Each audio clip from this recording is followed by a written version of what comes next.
একটা বাচ্চা জোর করে স্কুলের মধ্যে ঢুকবে, ওই ক্লাসরুমের মধ্যে আগুন জ্বলছে তার মধ্যে ঢুকবে, কিন্তু এক ব্রিগেডিয়ার বলছে বাবা তুমি যেও না, বলছে আমার বন্ধু আছে, বলছে তোমার বন্ধু আর নাই, শেষ, তুমি যেও না। কিন্তু ছেলেটা শুনছে না, ছেলেটা কিন্তু সুস্থ, বাইরে আগে থেকে চলে এসছে, কিন্তু ওর বন্ধু স্কুলের ভেতরে, ও বলছে না আমি যাব, দৌড়ে গেছে ওর কাছে, যে ওর বন্ধুকে বাইরে নিয়ে এসছে। ওর বন্ধু বাইরে আসার পর যখন মারা গেছে, তখন ব্রিগেডিয়ার বলতেছে বাবা আমি বললাম না তোমার বন্ধু আর নেই? যখন বলছে স্যার আমি গেছিলাম যখন স্কুলের ভেতরে, আমার বন্ধু বেঁচে ছিল, আমার বন্ধু আমাকে দেখে মুস্কি হাসি দিয়ে বলছে বন্ধু আমার বিশ্বাস ছিল তুই আসবি, আমার বিশ্বাস ছিল তুই আসবি।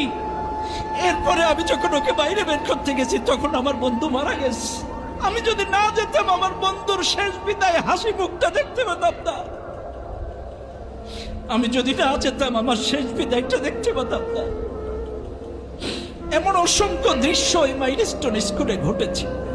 সুপ্রিয় উপস্থিতি, এই জন্য আপনাদেরকেও বলবো বন্ধুত্বের ক্ষেত্রে সৎসঙ্গে স্বর্গবাস, অসৎসঙ্গে নরকবাস।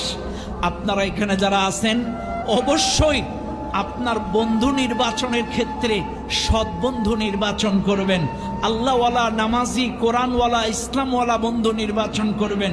আপনার বন্ধু যদি নামাজি হয় আপনাকে নামাজ পড়াবে, আপনার বন্ধু যদি আল্লাহওয়ালা, কোরআনওয়ালা, নবীওয়ালা হয়, ইসলামওয়ালা হয়, আপনাকে কোরআন পড়াবে, ইসলাম শেখাবে। আর আপনার বন্ধু যদি বিড়িওয়ালা, সিগারেটওয়ালা, গাঁজাওয়ালা, আপনার বন্ধু যদি নারীওয়ালা হয় আপনাকেও কিন্তু ওই অশ্লীল খারাপ কাজে নিয়ে যাবে। এই জন্য বন্ধুর মতো বন্ধু নির্বাচন করবেন।